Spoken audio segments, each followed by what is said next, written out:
Hermanos, esta mañana vamos a continuar el estudio del libro de Efesios. Bienvenidos a este tiempo de reflexión en la palabra de Dios. Como sabrán, la carta de Pablo a los Efesios es una de las grandes cartas del Nuevo Testamento, lleno de doctrina acerca de la salvación y de la iglesia. Por eso estamos tomando el tiempo para avanzar lentamente por esta carta, tratando de sacar toda la esencia que el Espíritu Santo colocó en ella a través del apóstol Pablo. Vamos a orar y pedir al Señor que Él pueda iluminar nuestras mentes para que podamos captar bien lo que Él quiere enseñarnos en su palabra. Vamos a orar. Padre amado, gracias por un día más de vida que tú nos das, por la libertad de estar aquí para estudiar tu palabra. Señor, por 2000 años la Biblia ha sido una luz, una lámpara para la iglesia, iluminando la vida de los creyentes en los momentos más difíciles aquí en la tierra. Y ahora, Señor, que nos acercamos hacia el fin de los tiempos, queremos poner nuestra confianza en ti y en tu palabra, y pedimos que el estudio esta mañana pueda fortalecernos y animarnos, que entendamos, Señor, la grandeza de la salvación, de lo que tú nos has salvado, Señor, y la gran diferencia que es nuestra vida ahora que estamos en Cristo. Así que, Padre, háblanos, te pedimos esta mañana, en el nombre del Señor Jesús. Amén. Amén. Les hago recordar que aquí en esta segunda sección del capítulo 2 de Efesios, el apóstol Pablo está haciendo recordar a los creyentes en Éfeso cuál había sido su forma de vida antes de conocer al Señor. Y el versículo 12 del capítulo 2 es uno de esos versículos tan importantes en la Biblia que nos hacen recordar la triste condición no solo de los creyentes en Éfeso, sino de todo creyente. Nuestra triste condición antes de conocer al Señor Jesús. Escuchen lo que el apóstol Pablo dice al respecto. En aquel tiempo estaban sin Cristo, alejados de la ciudadanía de Israel y ajenos a los pactos de la promesa, sin esperanza y sin Dios en el mundo. En un solo versículo y en unas cuantas palabras, el apóstol Pablo resume la trágica condición del ser humano que no conoce la salvación en Cristo, y en particular de los gentiles, y en este caso de los gentiles en la ciudad de Éfeso. Vamos a tratar de desempacar esta mañana todo lo que el apóstol Pablo ha concentrado en un solo versículo. Veamos las primeras 3 palabras en la Reina Valera. En aquel tiempo. Notarán que en el versículo 11, en la Reina Valera tenemos la misma palabra. Acordaos de que en otro tiempo. Solo que en el idioma original, en griego, en el versículo 11 no aparece la palabra tiempo. En versículo 11 simplemente Pablo dice, antes vos sos los gentiles. Está hablando de un antes y un después, pero sin usar el término tiempo. Recién en versículo 12, el apóstol Pablo usa esa palabra. Pero la palabra que Pablo usa es interesante. En el idioma griego hay 2 términos para tiempo. Una palabra es cronos. En español tenemos cronología o tiempo cronológico. Es el tiempo que podemos medir en un reloj. Es lo que llamamos un tiempo definido. Podemos decir, ayer a las 12 de mediodía tuvimos una clase de Efesios. O mañana a las 9 de la mañana tendremos otra clase de Efesios. Cuando hablamos así de un tiempo en particular, los griegos hablaban de cronos, tiempo cronológico. Pero aquí Pablo usa el segundo término en griego. la palabra kairos. La palabra kairos significa tiempo relativo, es decir, tiempo en relación con otras cosas, no es tiempo absoluto. En este caso, tiene el sentido de época o etapa, o si se quiere, periodo. Así que, sustituyendo esas palabras para entender mejor a Pablo, lo que él está diciendo es en aquella época de su vida. No está diciendo, hermanos, acuérdense que hace 3 años y 9 meses esta era su situación. No, está hablando de una época, algo relativo, que se puede aplicar a todo creyente.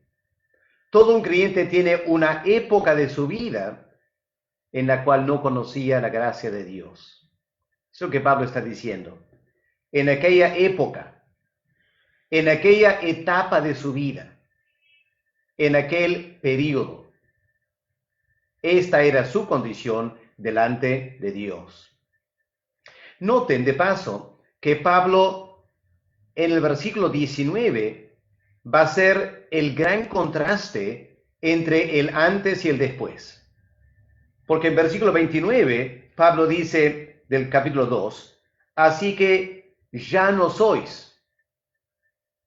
En versículo 12, lo que eran antes. Versículo 19, lo que ahora son, en forma negativa. Pablo dice, ya no son extranjeros, ni advenedizos, sino que son conciudadanos de los santos, son miembros de la familia de Dios, han sido edificados sobre el fundamento de los apóstoles y los profetas, siendo la principal piedra del ángulo Jesucristo. Así que más adelante en este capítulo, el apóstol Pablo va a presentar cuál es su actual condición como creyentes. Pero en versículo 12, Pablo les invita a mirar hacia atrás para recordar la condición de vida que tenían antes de conocer al Señor. Por cierto, era una vida muy triste. Y aunque las personas del mundo se jactan de que ellos sí disfrutan la vida, y muchas veces menosprecian al creyente, dando a entender que el creyente no disfruta la vida, el apóstol Pablo dice, ese análisis es sumamente superficial. Porque si escarbamos debajo de la superficie y pensamos un poco más profundamente, nos vamos a dar cuenta que por todas las fiestas y todas las cosas que el mundo pueda hacer, en su supuesta libertad, en realidad, su vida, su condición de vida, es sumamente triste. Y Pablo resume esa condición de vida en 6 características. Aquí la tenemos en resumen y la vamos a estudiar poco a poco esta mañana. En primer lugar, Pablo dice, en aquella época de su vida, número 1, estaban sin Cristo y todo lo que eso implica. Número 2, estaban alejados de la ciudadanía de Israel. Vamos a ver lo que eso significa en un momento. Tercer lugar, eran ajenos a los pactos de la promesa. Cuarto lugar, no tenían esperanza. Quinto lugar, estaban sin Dios, aunque tenían un montón de ídolos y el tremendo templo de la diosa Diana. La verdad, la realidad, es que estaban sin Dios. Y en sexto lugar, estaban en el mundo. Ahora, Pablo está hablando en particular de estos creyentes en Éfeso y su condición de vida antes de conocer al Señor. Pero en realidad, esta es la condición de vida de todo ser humano. En cierto sentido, aún era la condición del apóstol Pablo. Aunque Pablo era judío y tenía un conocimiento teórico del Mesías, y había escuchado de los pactos de la promesa. La realidad es que en su experiencia, Saulo de Tarso, el fariseo, estaba en esta misma condición. Porque esta es la condición de todo ser humano. Pero obviamente, en particular de los gentiles. Es decir, de nosotros, los que no somos por raza judíos. Vamos a desarrollar estos puntos ahora uno por uno. En primer lugar, dice Pablo, estos creyentes en Éfeso, antes de escuchar el Evangelio, estaban sin Cristo. Ahora espero que a estas alturas, en el estudio de la carta a los Efesios, entenderán que esta condición sin Cristo es el problema fundamental del ser humano. Porque el apóstol Pablo viene diciendo desde el capítulo 1 y el versículo 3, que todas las buenas cosas en la vida nos vienen cuando estamos en Cristo. Todas las bendiciones espirituales en capítulo 1 están en Cristo. Y en versículo 13 del capítulo 2, el apóstol Pablo va a continuar diciendo, pero ahora en Cristo. Esta es la condición básica para la salvación. Así que si estaban sin Cristo, era una condición sumamente trágica de estas personas. Pero ¿qué significa? ¿Qué es lo que Pablo está diciendo cuando dice ustedes en aquella época estaban sin Cristo? En primer lugar, obviamente, siendo gentiles, estaban sin el conocimiento del Mesías. Cuando Pablo entraba a una sinagoga, quizá la sinagoga en Éfeso, inmediatamente que Pablo empezaba a hablar del Mesías, los judíos entendían perfectamente bien de quién estaban hablando. Pero cuando Pablo mencionaba la palabra Mesías a los gentiles, no tenían ninguna idea de qué estaba hablando. La formación filosófica, cultural, religiosa de los gentiles no tenía ninguna referencia a Cristo. Estaban totalmente sin conocimiento acerca del Mesías. Por ende, en segundo lugar, estaban sin Cristo como Salvador. Porque Cristo Jesús es el Salvador del mundo. Así que no teniendo a Cristo, no tenían salvación. ¿Qué significa eso? Que estaban sin el perdón de los pecados. ¿Se imaginan eso? Una conciencia cargada del pecado. Cada vez que la muerte se acercaba, un temor se apoderaba de ellos y no había cómo encontrar alivio. Estaban sin perdón. Podían ofrecer todos los sacrificios habidos y por haber en cualquier templo en Éfeso, pero seguían cargados de pecado, sin Cristo. Obviamente, en segundo lugar, sin Cristo, no tenían paz. No tenían paz con Dios y no tenían paz entre ellos tampoco. La vida sin Cristo es una vida marcada por pleitos y tensiones, aún con uno mismo, ¿no es cierto? ¿Cuánta gente no tiene paz consigo mismo? Sienten un gran vacío adentro.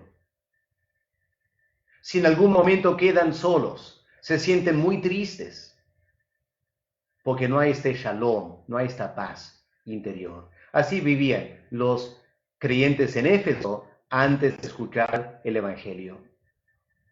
Obviamente, en tercer lugar, si estaban sin Cristo, no tenían una relación con Dios el Padre. No habían sido reconciliados con Él. Podían ir a todos los templos en Éfeso, pero nunca entraron en una relación personal con Dios. Estaban sin Cristo. Tampoco conocían a Dios como su Padre, porque la adopción viene por estar en Cristo. Empezamos a entender, hermanos, lo que Pablo está diciendo entonces. Qué triste la condición de estas personas, por esta primera característica de su vida, sin Cristo. Nos haría bien, hermanos, recordar que un tiempo nosotros también vivimos así. Hagamos memoria.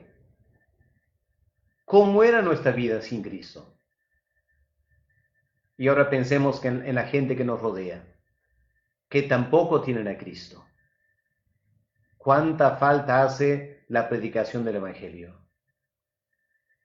Lo que anhelamos es que personas hoy que están sin Cristo pueden escuchar el Evangelio y tener una transformación de vida al conocer al Señor Jesús.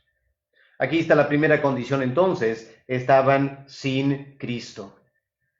¿Cuál es la segunda condición? Escribe el apóstol Pablo, alejados de la ciudadanía de Israel. Aquí hay dos palabras para meditar. En primer lugar, la palabra ciudadanía. ¿Qué significa eso? La palabra en griego, la tienen ahí en PowerPoint, es politeía. Politeía. Viene de la palabra polis en griego, que significa ciudad. En español a veces usamos la palabra urbe o urbanización. Eso viene del idioma latín. Polis es la palabra en griego para ciudad. En español tenemos la política. ¿Qué es la política? Es la forma en la cual la ciudad, por decirlo así, aplicándose a todo un país, se organiza y establece una forma de gobierno. La palabra política se usó originalmente no de todo el país de Grecia, sino de cada ciudad. Cada ciudad tenía su política, su politeía. Significa ciudadanía. Tiene que ver con los derechos, los privilegios y las responsabilidades de ser parte de una ciudad. Éfeso, por ejemplo, tenía su politeía. De vez en cuando las autoridades convocaban a todos los miembros de la ciudad, es decir, los ciudadanos que tenían voz y voto en la asamblea.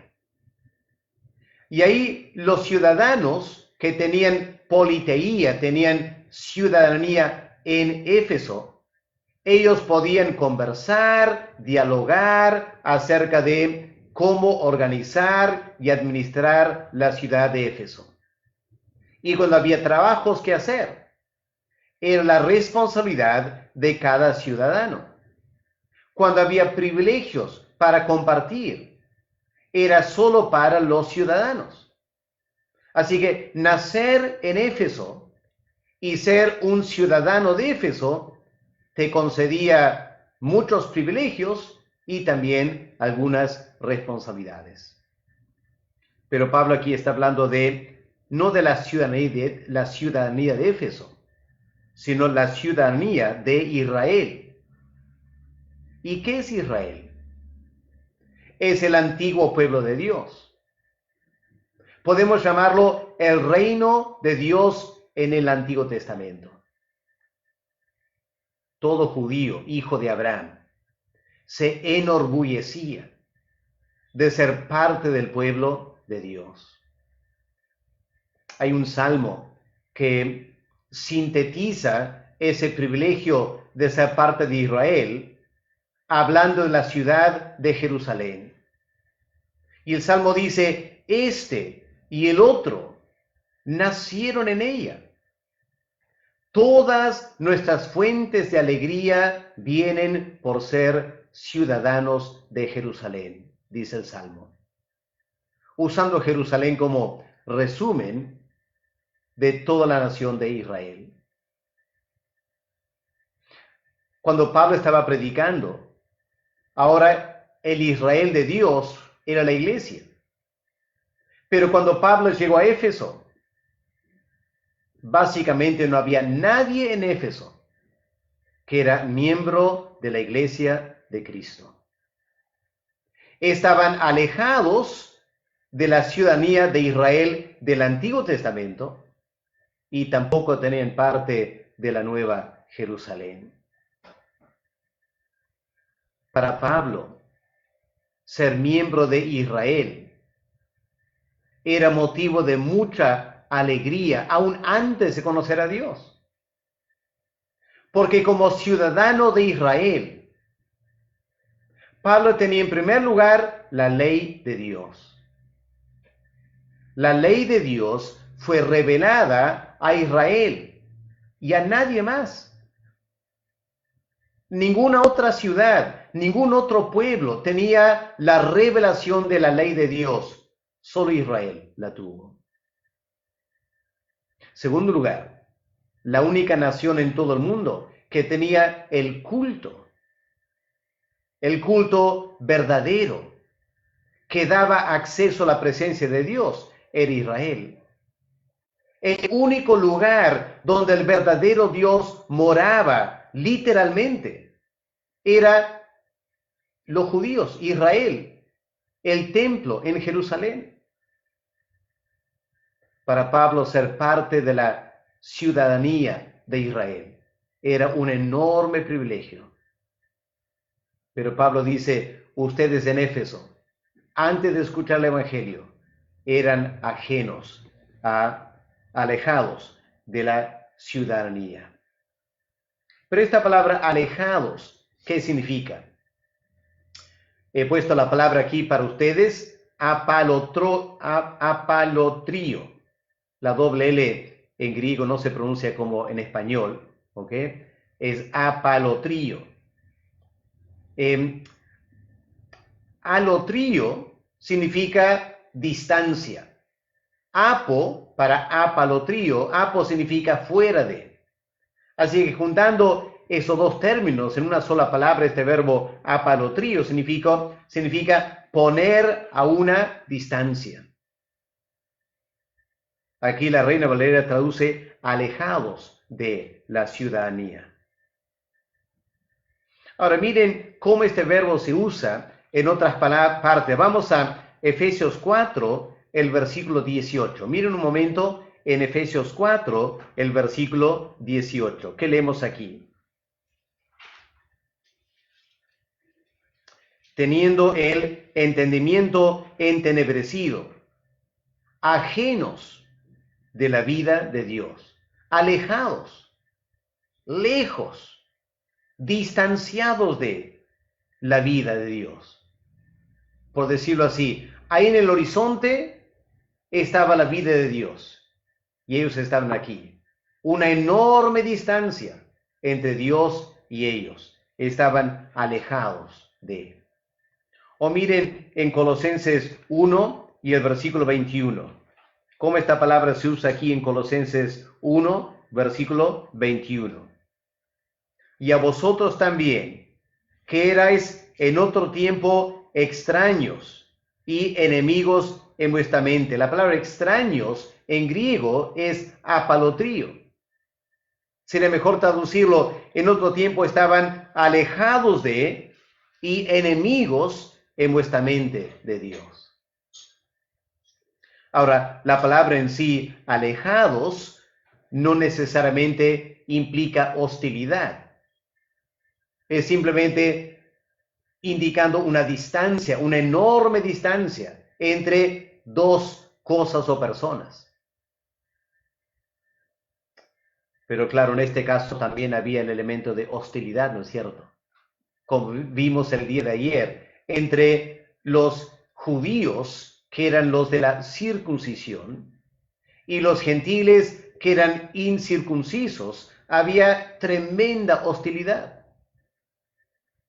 Así que estas personas, los que eran creyentes cuando Pablo escribe esta carta, pero hablando su vida anterior, ellos estaban sin Cristo y estaban enormemente distanciados. de los privilegios de ser un ciudadano de Israel. Y por lo tanto, había esta antipatía entre ellos y los judíos que vivían en Éfeso. Tercera característica, dice el apóstol Pablo, eran ajenos a los pactos de la promesa. Ajenos. La palabra en griego es xenos. En español tenemos xenofobia. Xenofobia es el temor o el odio a los extranjeros. Viene esta palabra xenos en griego, que significa efectivamente extranjeros. Así que eran extraños, podemos ponerlo así, eran extraños a los pactos de la promesa. Noten que la palabra pactos está en plural. No está hablando solo del pacto entre Dios e Israel que estableció la nación de Israel en el libro de Éxodo. Habían otros pactos también. El primer pacto, obviamente, el pacto entre Dios y Abraham.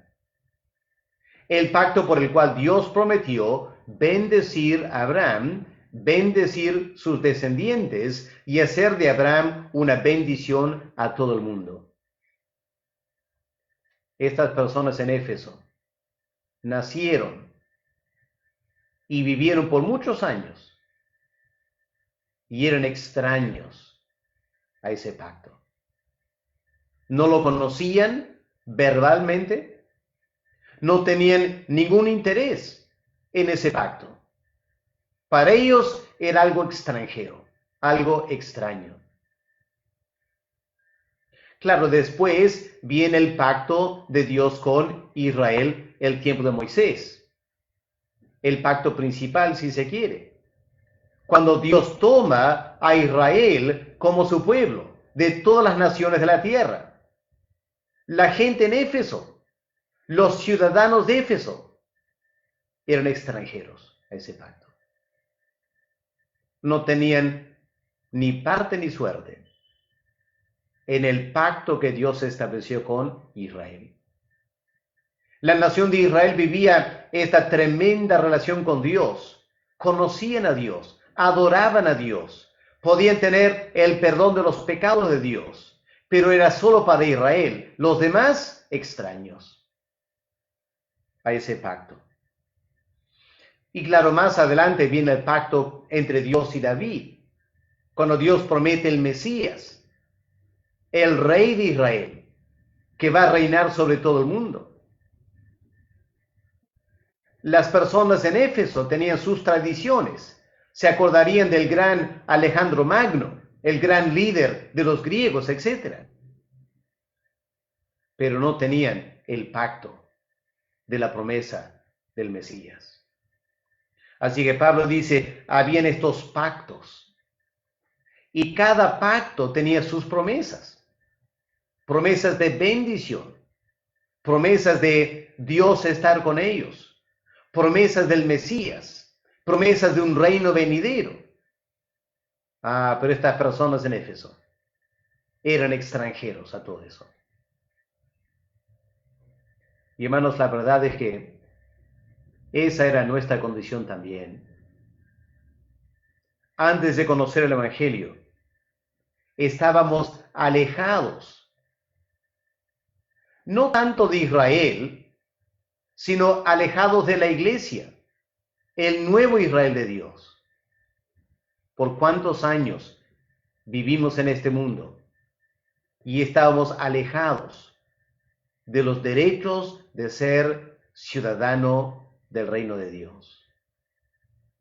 Y todo ese tiempo sin conocer a Cristo, éramos ajenos a los pactos del Antiguo Testamento y al nuevo pacto en Cristo.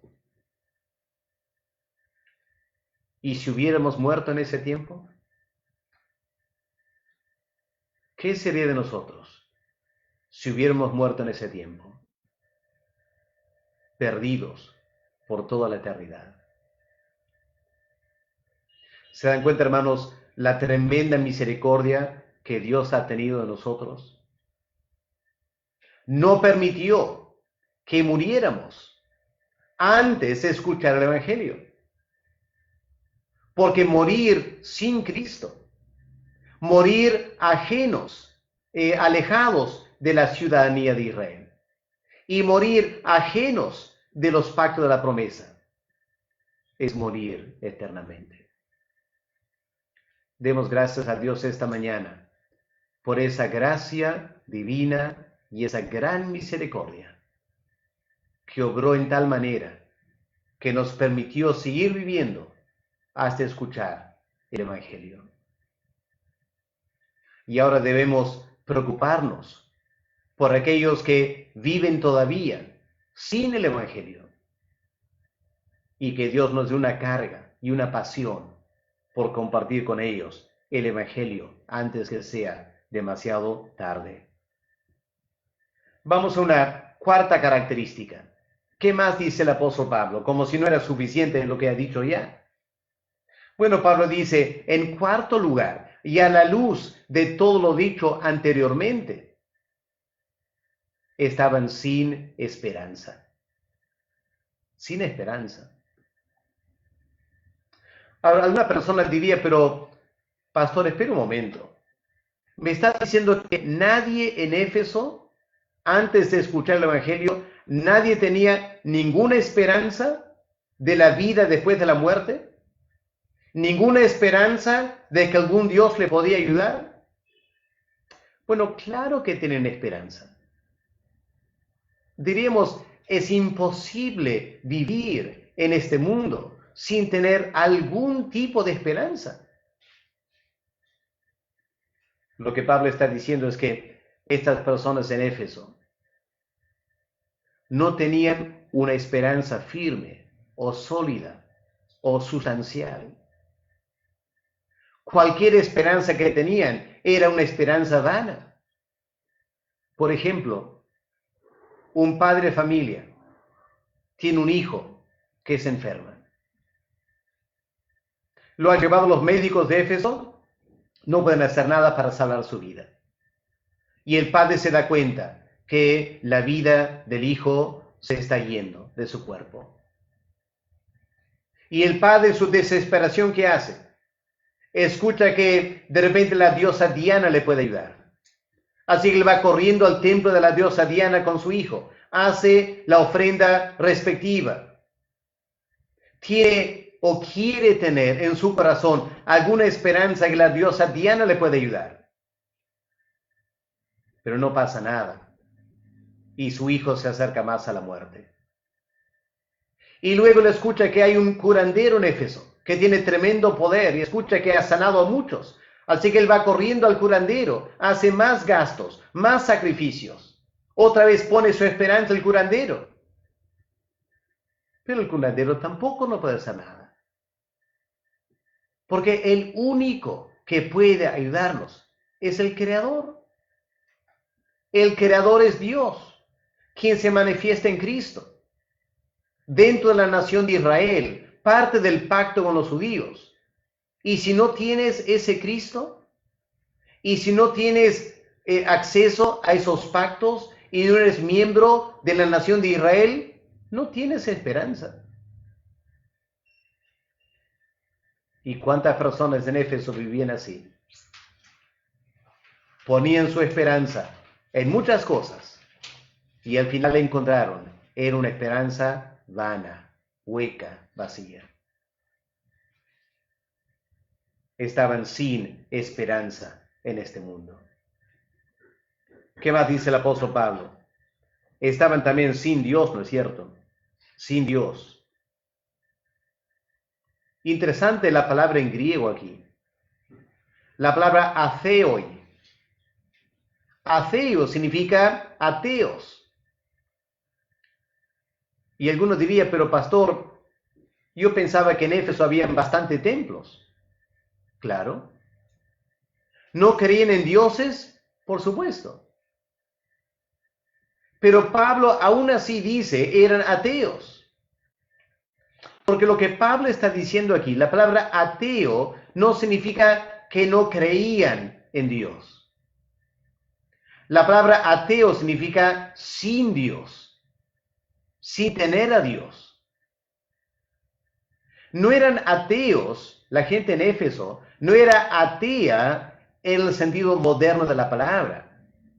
Hoy en día hemos dado un giro al significado de la palabra original en griego. Hoy en día tomamos la palabra ateo para indicar una persona que no cree en Dios. Pero originalmente la palabra ateo significa más que solo no creer en Dios, significa no tener a Dios.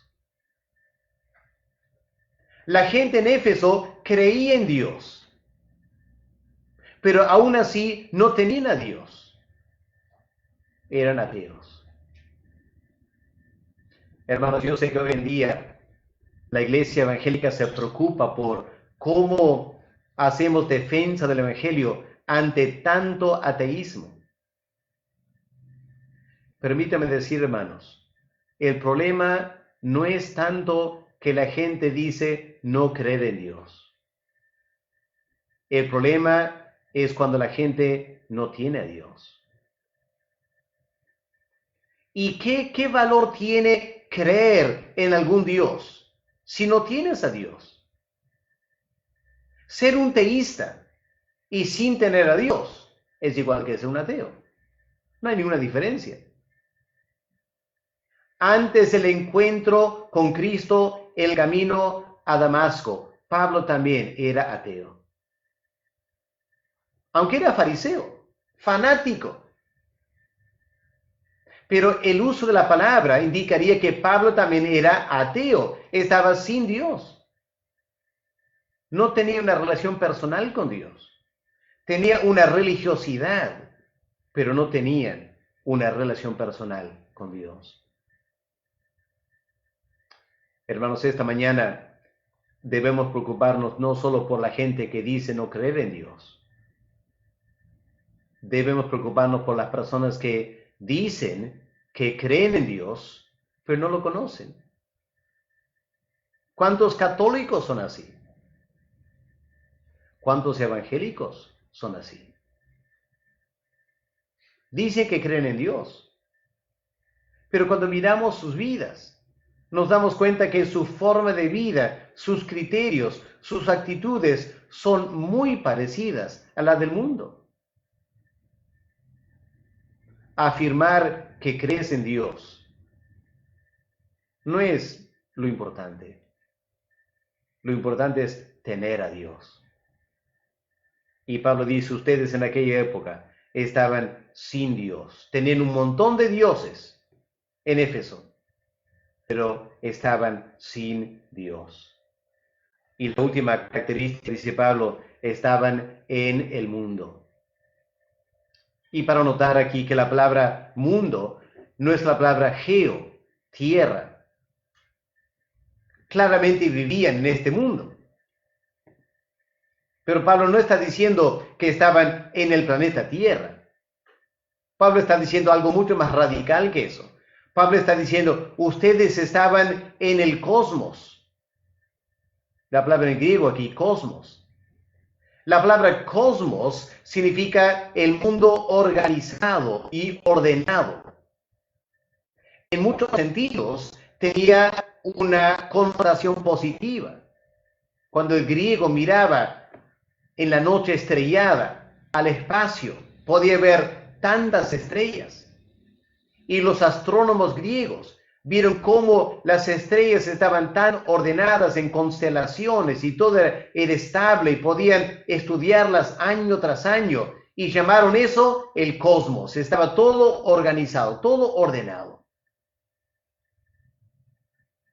Pero Pablo usa la palabra cosmos como la Biblia usa esta palabra en muchos sentidos, muchos casos, para describir un mundo organizado en contra de Dios. Este es el concepto que Pablo está diciendo aquí. Por eso, en una parte triste de la condición de ellos, estaban en el mundo, eran parte de un mundo bien ordenado, bien organizado, y todo el propósito de tanta organización era estar en contra de Dios.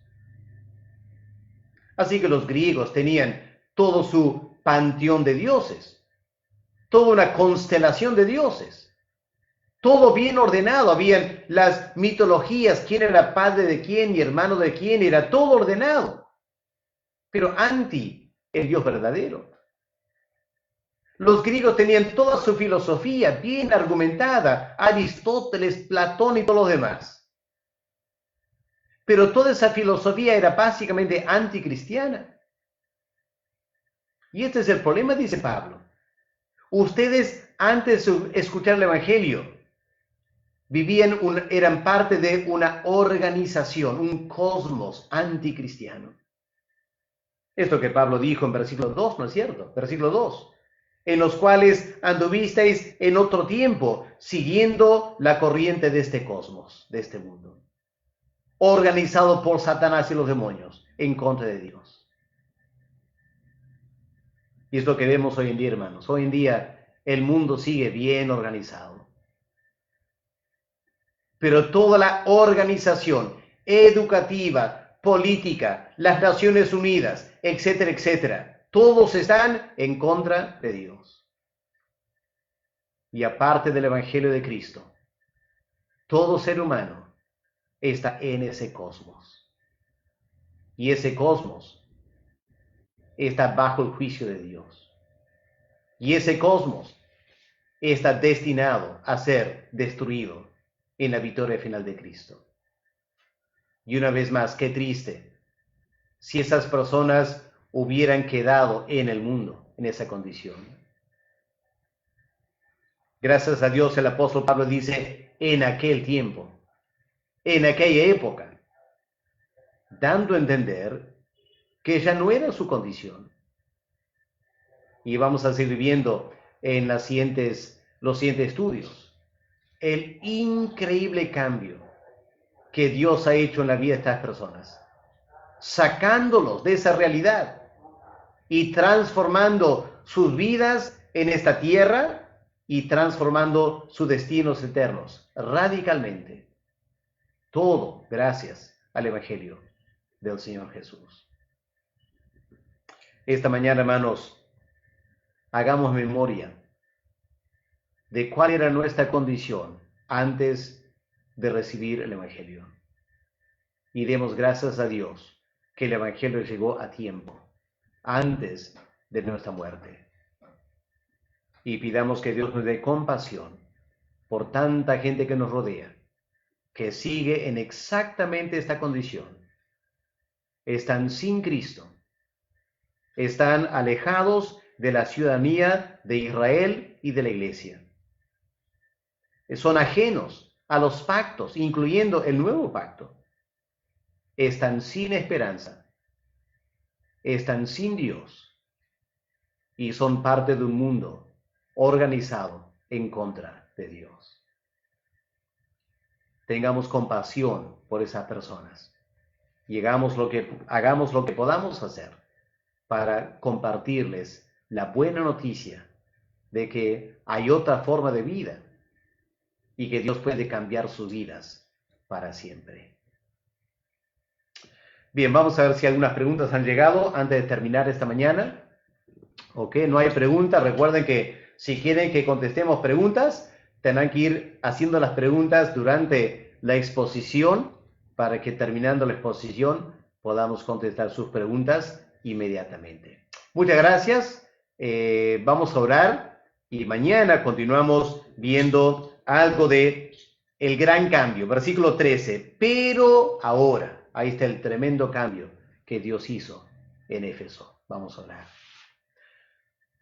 Padre amado, al repasar nuestra condición espiritual antes de conocer a Cristo, nos damos cuenta, Padre, que estábamos en exactamente la misma condición que los efesios. Padre, gracias por tu misericordia. Gracias porque interveniste en nuestras vidas. Y gracias porque ahora tenemos a Cristo. Hemos sido incluidos en el Israel de Dios. Somos parte del nuevo pacto. Tenemos una tremenda esperanza porque somos hijos de Dios y ahora estamos en el reino del Señor Jesús. Gracias, Padre, por ese poder tremendo que no solo resucitó a Cristo, sino que ha cambiado nuestra condición de vida por toda la eternidad. Terminamos, Padre, orando por aquellos que todavía no te conocen, pidiendo, Padre, que puedas prosperar el Evangelio, ungir la predicación de la palabra, convencer del pecado, conceder el nuevo nacimiento, para que miles, millones de personas puedan también conocerte y ser salvas por toda la eternidad. En el nombre del Señor Jesús te lo pedimos. Amén. Amén. Amén. Muchas gracias, hermanos. Que Dios los bendiga. Hasta el día de mañana.